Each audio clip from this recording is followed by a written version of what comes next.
અયોધ્યા રામ મંદિર પરિસરમાં હનુમાન મંદિરના શિખરનું નિર્માણ શરૂ. ઉત્તર પ્રદેશના અયોધ્યામાં રામ જન્મભૂમિ મંદિરના પરિસરમાં હનુમાન મંદિરના શિખરના નિર્માણની શરૂઆત થઈ છે. હનુમાન મંદિર પરિસરમાં દક્ષિણ દિશામાં સ્થિત છે અને મંદિરના પરકોટાના 4 ખૂણામાંથી એક પર આવેલું છે.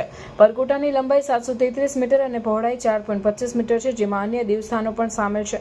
રામ મંદિરનું નિર્માણ કાર્ય ઝડપથી આગળ વધી રહ્યું છે અને હવે મંદિર પરિસર 107 એકર વિસ્તારમાં ફેલાયેલું છે. મંદિરના પ્રથમ તબક્કાનું કામ પૂર્ણ થઈ ચૂક્યું છે, જેમાં ગર્ભગૃહમાં રામલલાની 51 ઇંચ ઊંચી મૂર્તિની સ્થાપના કરવામાં આવી છે. આ મૂર્તિ શિલ્પકાર અરુણ યોગીરાજે સાલિગ્રામ પથ્થરથી બનાવી છે. હનુમાન મંદિરના શિખરનું નિર્માણ કાર્ય શરૂ થવાથી પરિસરમાં અન્ય મંદિરોના નિર્માણને પણ વેગ મળશે. પરકોટાના 4 ખૂણામાં અનુક્રમે ભગવાન સૂર્ય, શિવ, ગણપતિ અને દેવી ભગવતીના મંદિરોનું નિર્માણ પણ કરવામાં આવશે. આ ઉપરાંત દક્ષિણ દિશામાં હનુમાનજી મહારાજનું મંદિર અને ઉત્તર દિશામાં માતા અન્નપૂર્ણાનું મંદિર પણ પરિસરમાં સામેલ છે.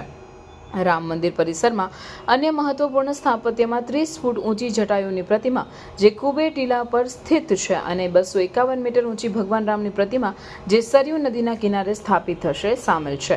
આ તમામ નિર્માણ કાર્ય પૂર્ણ થયા બાદ અયોધ્યા વિશ્વભરમાં હિન્દુ તીર્થયાત્રીઓ માટે આકર્ષણનું કેન્દ્ર બનશે.